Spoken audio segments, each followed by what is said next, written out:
Welcome to Same Spit Different Face TV. Well, my opinions is facts, and if you don't like my opinions, you can start your own podcast, and it's free. So don't forget to spit on the like button, the subscribe button, and the notification. Spit Squad, let's talk about Camron and Mase replying to Jay Prince. Now, for those of y'all who don't understand what's going on, I'll give y'all a quick rundown. Shakur Stevenson had a fight. His fight was lackluster. A lot of people was calling it boring. Camron and Mase went on their show. It is what it is, and they talked about it, and they called it boring. Then Shakur Stevens basically replied to them, and when he replied to them, he told them they can strap up, they can get a strap, or they can meet him in the ring. So essentially, he said, y'all can either get y'all guns or we can fight. Now, from that standpoint, Jay Prince came back and interjected himself into it. Why would he do that? Because Shakur Stevenson is his fighter. So from that standpoint, I'll read y'all what Jay Prince said to Camron and Mase to catch y'all up. Jay Prince said, "Numbers don't lie, haters do. Let the haters say that being boring and nobody wants to watch him. Sorry to tell you, it's just a select few of you haters. As you can see, there's proof that he has the #1 rating in any fight on ESPN this year and the top 3 ratings since 2022. And to all of you haters who want to escalate that hate outside of the ring, I'm Shakur's manager and I handle all his business outside of the ring. In other words, Cam and Mase, I will fade all his shots and take all bets." End quote. Now, Jay Prince, he was wilding with this, but you have to understand he always comes together as the muscle, as the person with the influence. And so Cam and Mase basically replied back to him. Now, to start off with what Mase said, Mase basically said, hey, I don't respect big homies. You running down from him. And Mase said, yo, when I was coming up, my big homies would say that you got to take your own league. You got to be a man. We don't pay people to do things for us around here, and we don't call people to do things for us around here. You, as a man, you got to stand up and handle and put in your own work if that's what you want to do as a man. And May said, I don't respect big homies, and that's why I got into it with so many people, because I don't respect street guys. Mase also said that he basically doubled down on everything he said about the fight being boring and about how, you know, Jay Prince is not scaring anybody and Jay Prince is old and he's not afraid of that. Now, when we get to Camron gave some pretty great insight as well. And the first thing he said was, yo, you 60 years old and you still moving like a street guy. We don't like that. Cam also told Jay Prince that instead of beefing with him, he should be trying to get them to promote Shakur Stevens' next fight, because this is the most that anybody has ever talked about Shakur Stevens or a Shakur Stevenson fight.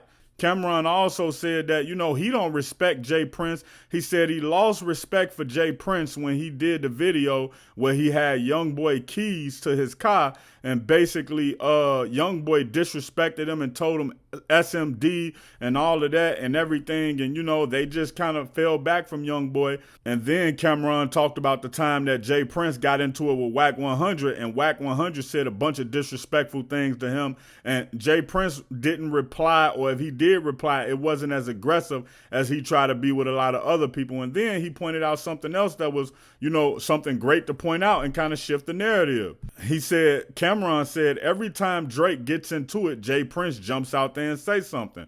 Well, this time when he got into it with Kendrick Lamar, he didn't come to his defense. He didn't say XYZ. So he was just like, that's telling. And Mase kind of jumped back in and said, I hate people who pick and choose. I hate people who pick and choose who they going to pick on or when they want to be the tough guy. And Mase said, when you pick and choose to say something to Mase and Camron, it makes me believe that you think we soft and you think that you can just jump on us and say whatever you want to us. So no, we don't respect you. So you know what? When I look at this situation, I hope it die out. But I got to be honest. Jay Prince, he did what he always do, but they pointed out some times when he didn't do it.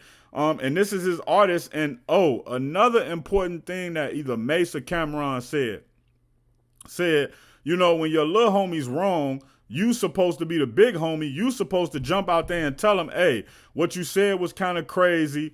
You can say that they hating on you about the fight, but telling them you will get into strap play, which means gun play, or telling them they can meet you in a ring or in the street, like allegedly, that's too much. You can't go that far with them. And that's what Mase was saying, like, big homie's supposed to tell you when you finna jump off the ledge.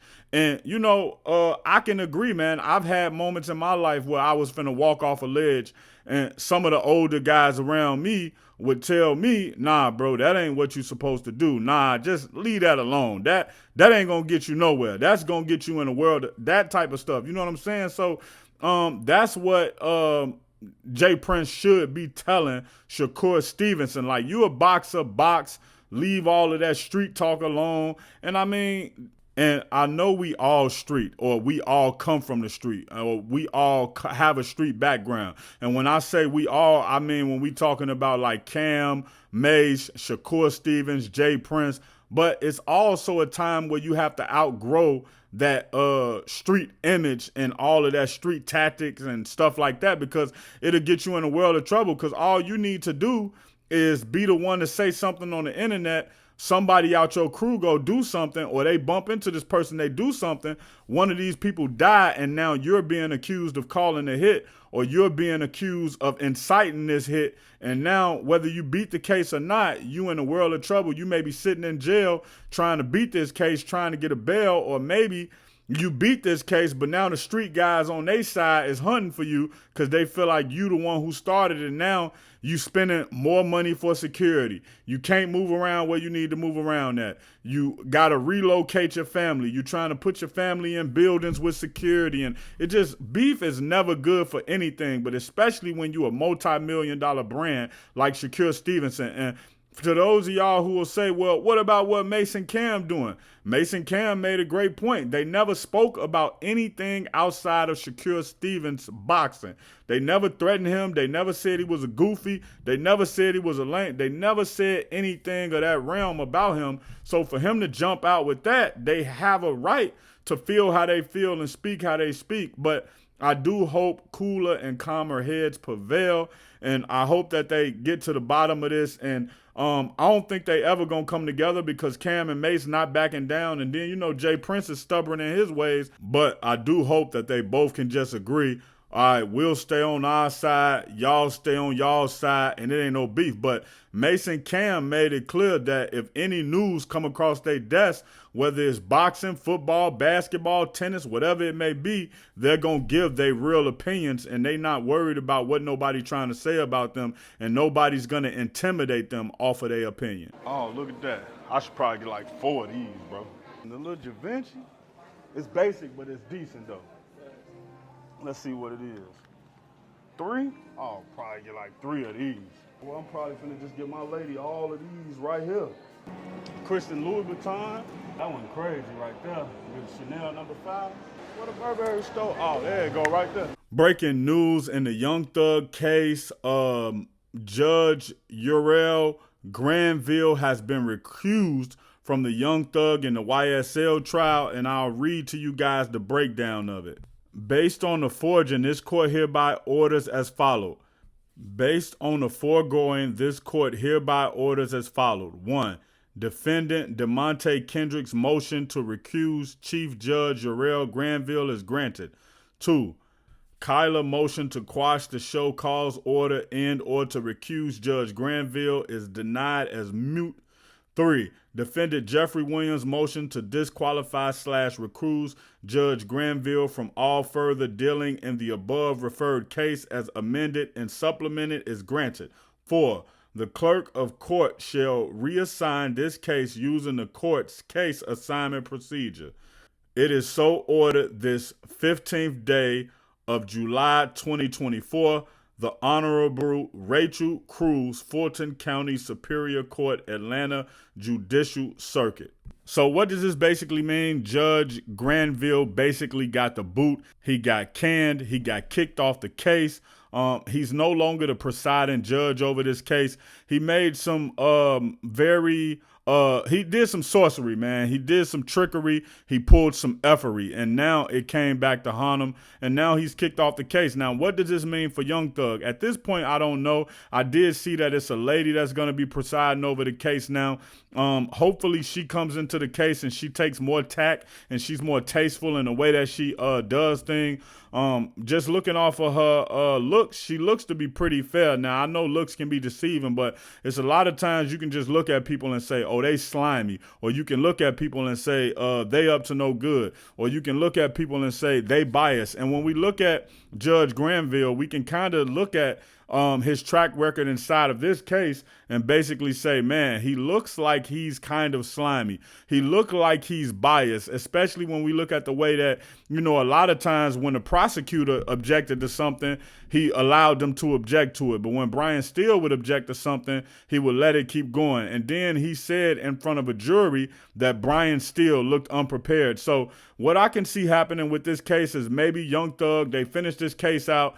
Maybe Young Thug get found guilty, and with Young Thug being found guilty, they file an appeal for mistrial. It comes back, and maybe they end up letting this case go. But they really want Young Thug, and it'll also depend on what happened to Fonnie Willis. Remember, Donald Trump is on Fonnie Willis' bumper. And so this is a state RICO case, and I feel like Young Thug has been railroaded. Whether Young Thug did what they said he did or not is not the problem in this case. The problem is he being railroaded? Now, I know a lot of times when we say, oh, these guys represent this, these guys represent that, these guys are thugs, these guys are killers, these guys are allegedly calling hits, right? Notice I didn't say anybody's name because this can just be a blanket statement, right? And so what the prosecutor ends up doing is they paint these guys as something they not, and sometimes they even hold evidence back. So when we look at this case, if this wasn't Young Thug and this wasn't Brian Steele, Woody would have been forced to testify, even though he don't want to testify. And they would have never known that they had that meeting, and they would have never known what was said in that meeting. And basically, he was coerced into testifying even when he said he didn't want to. And he told them he would plead the fifth. And I don't know why, but they say when someone gets on the stand and plead the fifth, it makes them look guilty. Well, when they were in court that day and Woody said a few times, hey, I don't want to testify, I'm not going to testify, I'll just plead the fifth. Well, when they took him out and they told him 2 times, Judge Granville told him, do you understand what this means? Do you understand that you can get jail time? As a judge, you're supposed to be impartial. You're supposed to be non-biased, which means you don't care if that guy purges himself. You don't care if that guy sit in jail for 1 year, 2 years, 10 years. It shouldn't matter to you. Whatever he say he want to do, he's going to do. So now when we look at this situation, I think they just need to start the case over all the way from the beginning, or if they don't start the case all the way over from the beginning, they charge Young Thug with a misdemeanor. They give him some time, because when we look at the case, one thing that really caught my attention is that YFN Lucci is being charged for the exact same thing, but he was given a deal right off back. And he was basically allowed to, plead for like 10 years of probation. He'll be out of jail soon if he's not out of jail already. So it's just like they basically being locked up for the same thing, but one person gets the opportunity to basically bail out and get a plea deal, and the other person, you want him to be in jail, thrown under the jail. And essentially, so with the YFN Lucci, just to give y'all some background, YFN Lucci allegedly went on in his car. He allegedly went on a drive-by. Somebody from inside of his car allegedly started shooting at somebody in Lil Baby neighborhood. Them people from Lil Baby neighborhood allegedly started shooting back. Somebody in the back of YFN Lucci car allegedly got hit, and that person was allegedly pushed out of the car. Now, YFN Lucci allegedly fled the scene, but 2 girls had saw the guy got pushed out the car, and those 2 girls ended up calling the police, and the police came, and the 2 girls gave the description that the car was basically a Maybach. And guess what? YFN Lucci was the only one with the Maybach. It's not a lot of people in the city with the Maybach, and it's even less people with different type of custom Maybach. So they chased it back to YFN Lucci, which I don't even want to try to litigate the case on this podcast. But being people from the hood, we know how that go. You go on a hit, something happened, and then not only did somebody get killed, but you fled the scene and that person died. The prosecutor's gonna try to put you under the jail, and they're gonna charge you with the murder. They'll at least charge you with man two, or second degree murder. So for him to be able to get a plea deal on that, especially if you saying that it's the Rico and he's the kingpin and he's in a gang, for you to give him a plea deal on that and such a sweet plea deal, it shows biasness to me. And y'all know that it's been alleged that Fonnie Williams used to have a relationship with Nut Williams, and a intimate relationship with Nut Williams, Peanut Williams. And it's also been said that, she allegedly promised Nut Williams' mother that she would get whoever did this to Nut Williams, allegedly. So when you look at all that, you can tell that Young Thug is being railroaded. So when I look at this case and I see what's going to happen to this case for myself, I sit here and say, well, even if Young Thug get found guilty, he's in a great position to come back on appeal. And once he gets back on appeal, it's a possibility that they can say, hey, we'll offer you a plea deal, and accept that plea deal. And so when you look at the prosecutors, they get a conviction. Not only do they get a conviction, but Young Thug gets a chance to get out of jail.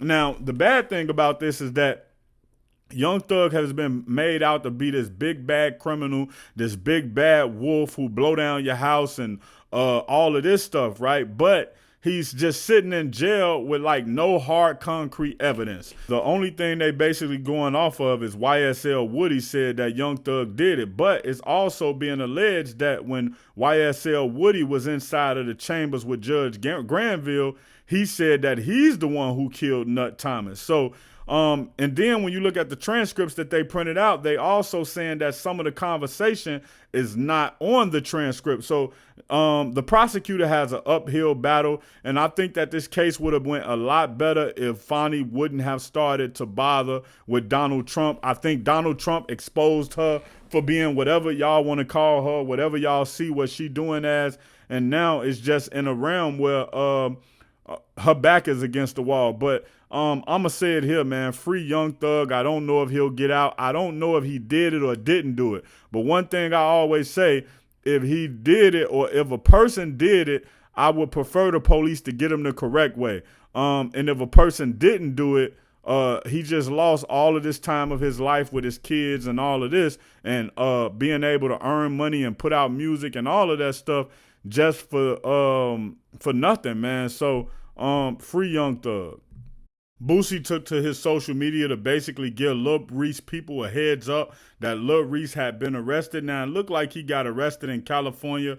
The laws in California for things of the nature that they may be alleging that Lil Reese did, it could sit him in jail for a little bit of time. Now, hopefully Lil Reese come from under this. I don't know what this happened, but one thing I do know is most of the things that we see happening with Lil Reese involve things with women, right? So if I'm Lil Reese, I have to put better women around me. I have to put women around me that understand the moment, that understand that they with a celebrity, that understand that the lifestyle that I live, I'm probably going to have a bunch of different women, or I'm probably going to be in and out your life because I travel so much to pick up this bag. And so to be clear, when I speak about this situation, I'm speaking from the standpoint of Lil Reese has done nothing wrong. Now, obviously, Lil Boosie, when he spoke on this situation, he basically said, tell Lil Reese people to check on him. The person in the lobby said that a lady said something happened with him. So when I hear that, now the worst things they say you can do when you in the streets is be a rat, be a part of the rainbow, or do something forcibly to a woman or anything of that. So it sounds like he's putting it around that woman standpoint. He's saying somebody alleging something happened with a woman, and he didn't even want to say what it was, obviously, because you don't know if it's true or not. You just know that he done got locked up. So I'm sure that, he's probably been processed in. DJ Academics has a relationship with Lil Reese, so I don't know if anything's came out about this situation yet, but I feel like just to give Lil Reese the benefit of the doubt, DJ Academics wouldn't post that. And we have to remember that a woman lied on DJ Academics and tried to get him jammed up with a situation. So I think men in these type of situations, I know a lot of women may say, well, why men don't believe, or men should instantly believe women when they make accusations like this. But it's a lot of men in this world who've been jammed up because a woman lied on them. Maybe it wasn't about something like this, but it was about something else. She lied about his whereabouts. She lied and told another guy that he was beefing with him, or she lied and told a guy that he was stalking her. It's so many different things that women weaponize. Not all women, that some women weaponize. And when they weaponize these things, it puts the man in a position to where he's guilty until proven innocent. And also in a lot of these situations where it's the woman's word versus the man, it's no way to have evidence to prove that you didn't do these things, because a lot of times, when men are put in these situations and where they dealing with women, they dealing with the women from the perspective that they trust them already. So they not thinking about, oh, let me sign this NDA, or let me record this interaction with you, or let me hold this text message that you sent me where you said XYZ. A lot of guys, especially guys who be in the limelight with a lot of fame, they be thinking about, let me delete this text message so my girl don't see it. Let me delete this video so my girl don't see it. Let me not leave a trail to get me, caught up with cheating or whatever type stuff. And not saying that's Lil Reese's case. I'm just giving an example of why a guy would probably have text messages, but he can't produce them because he deleted them, to try to cover his tracks. But like I said, my advice to Lil Reese is just get better women around him, man. One thing you start to figure out when you older is that you want people around you who drama free. You want people around you who drama free. I don't care if it's men, I don't care if it's women, I don't care if it's family. You want people around you who are drama free, because when you get older, you have a lot more established in your life and you have a lot more to lose. You can't afford to be going to sit down at the station for 24 hours. You got work to be done. You got kids to take care of. You can't afford to be fighting a case for 6 months or a year, especially if your resources not together, meaning your financial resources. It's going to be a long haul and you're going to plead out to something lesser that's going to damn near ruin your life anyway. So, once again, my advice to Lil Reese would be to get better women around you, and also be straight. I'm not saying he not, but to the other men who out there, be straightforward with these women. Let these women know that you dating. Let these women know that you're not trying to be with them. Let these women know that you only trying to see them once in a while when they come in town. And this is very important. If these women agree to these type of situations, treat them well in those situations. I don't mean spend all your money on them, but I mean when you speak to them, when you text them, when you talk to them, be courteous, be clear, and be concise. So what do I mean? An example, if you texting a woman, be courteous. Hey, how you doing? Just trying to check on you and see what you got going on tonight. Boom. That already, if she showed that text message, it already shows that you are being a gentleman about the way you interact with her. Be clear. Hey, I'm trying to get up with you tonight about 10 o'clock. I want you to come to my hotel room. And when you get to my hotel room, we can chill a little bit, but I'm trying to get me some. Whatever you trying to get, be specific, be clear and concise. So if you ever need that text message again, if you ever need that message again, you can send it to her. And also here's a cheat code for you guys. I'm not trying to teach y'all how to cheat on y'all ladies. I'm trying to teach y'all how to keep y'all self out of jail. If you happen to be in a situation where you can't keep that text message, delete her number out the phone.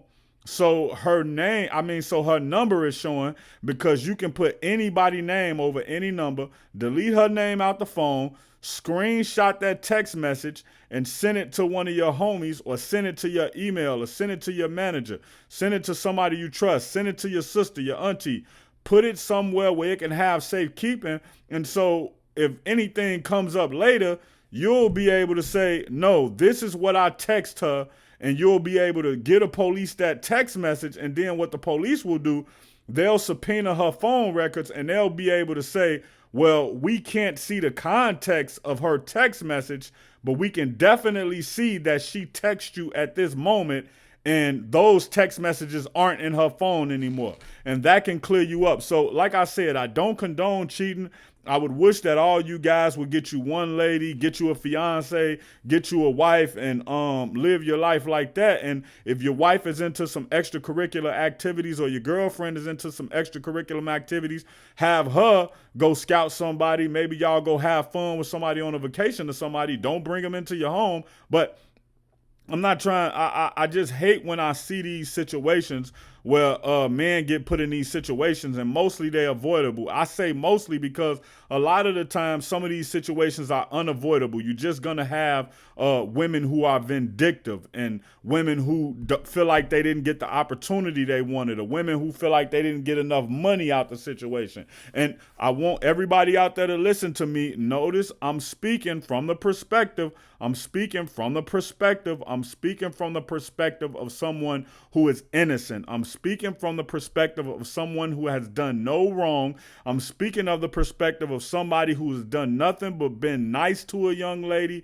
They've treated her with nothing but courtesy. They've been clear and concise. They've given her nothing but respect.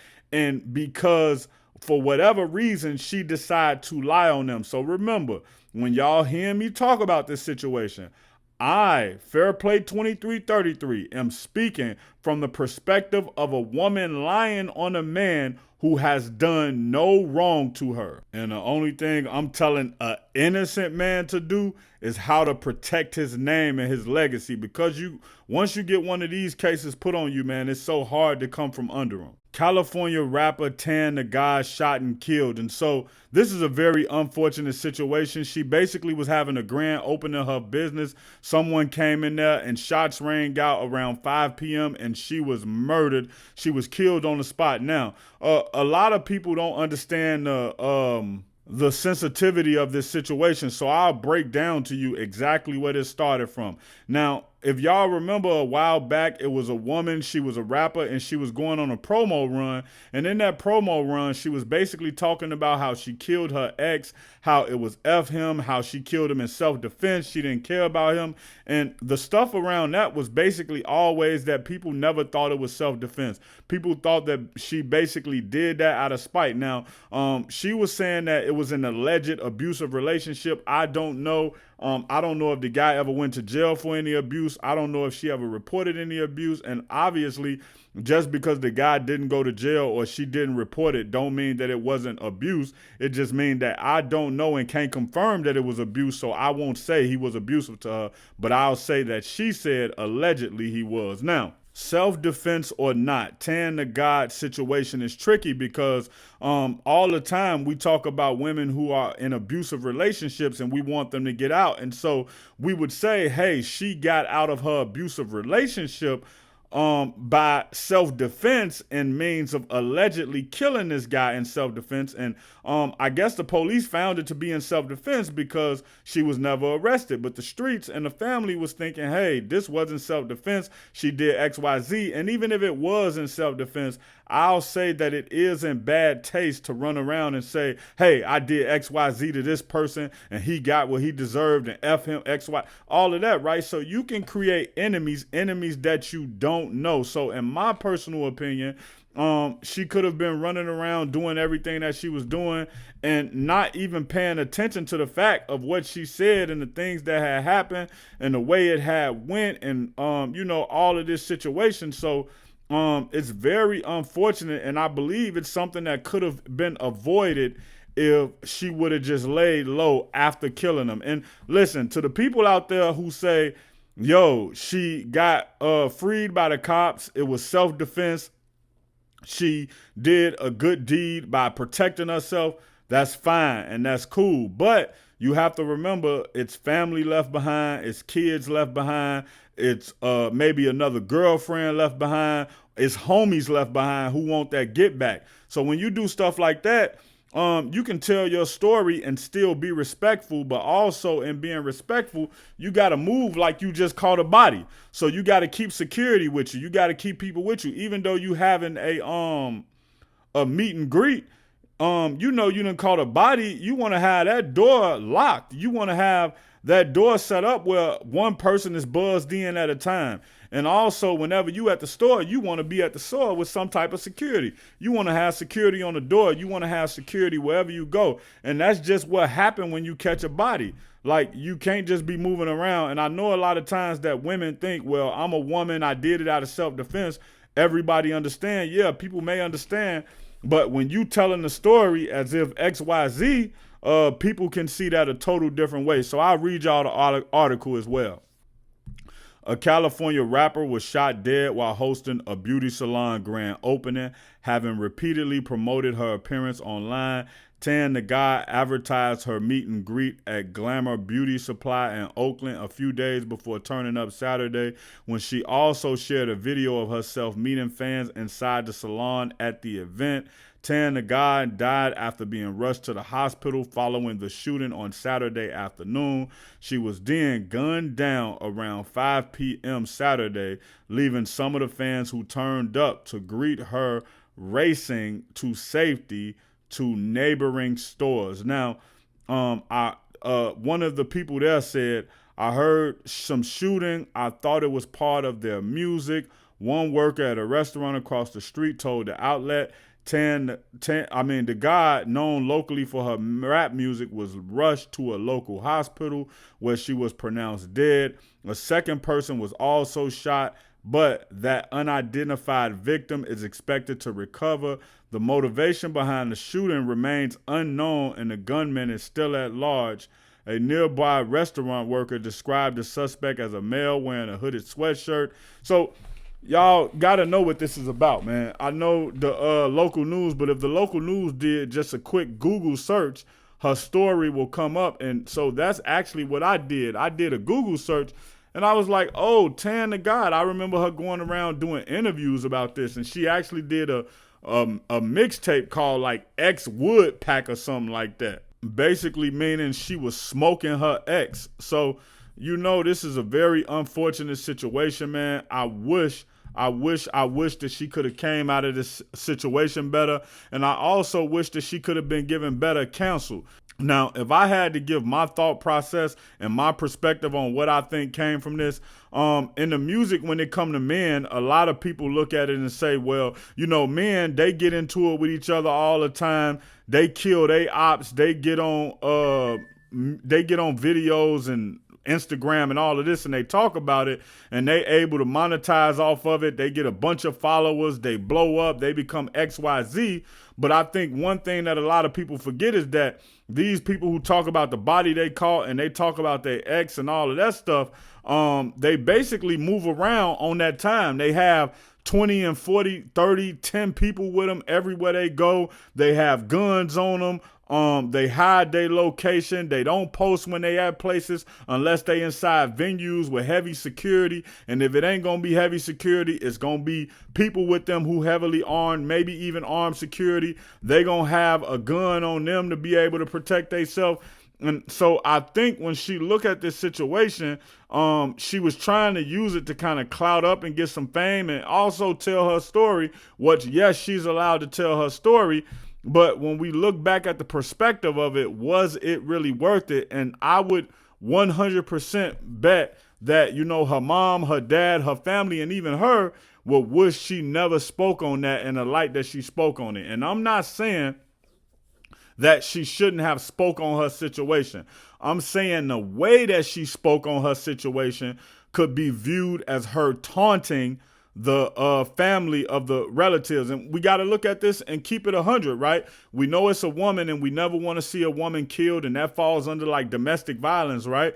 But when we look at on the flip side, we look at the Julio Fulio situation, and everybody on the internet saying, man, he got what he deserved. He went to the graveyard talking about his dead ops and et cetera, et cetera. And one thing a lot of y'all don't take into account when these rappers be beefing and they be shooting each other and they be fighting, even though they men, so people they classify it as gang violence, but the reality of it is that it's domestic violence. These guys know each other.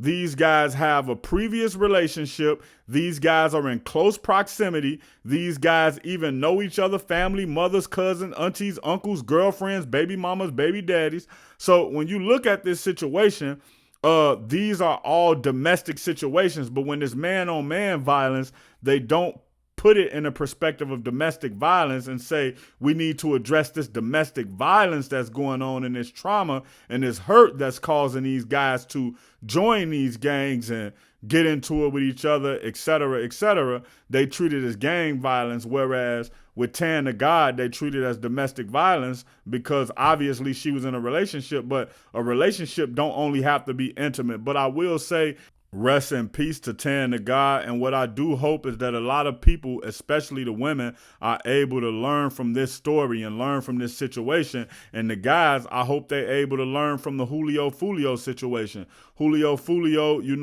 he ended up being killed, and literally, he had people there with him, and nobody was able to help him because it came so rapidly. So a lot of times we may be moving around and we may think we protected, but in the words of 50 Cent, it's no time to cock it when dudes run up on you with that thing out. So we just have to be more conscious as men and women, how we move and the things we talk about and the way we present ourselves. Because when you present yourself as one way, everybody gonna expect you to be that way when they see you. So if you present yourself as a guru, when they see you, they gonna want some guru energy. You present yourself as a comedian, when they see you, they gonna want you to make them laugh. But on the flip side, you present yourself as a gangster, and when they see you, they gonna be expecting you to be ready to get into some gangster activities. Once again, this is Fairplay 2333 of Same Spit, Different Face podcast. Well, my opinions is facts, and if you don't like my opinions, you can start your own podcast. And if you do like my opinions, you can click the subscribe button and follow me on all platforms. Peace. Check out my original Chicago hood movie in the end screen, No Time to Play Fair. Once again, this is Fairplay 2333 of Same Spit, Different Face podcast. Well, my opinions is facts, and if you don't like my opinions, you can start your own podcast. And if you do like my opinions, you can hit the subscribe button and follow me on all platforms. Peace.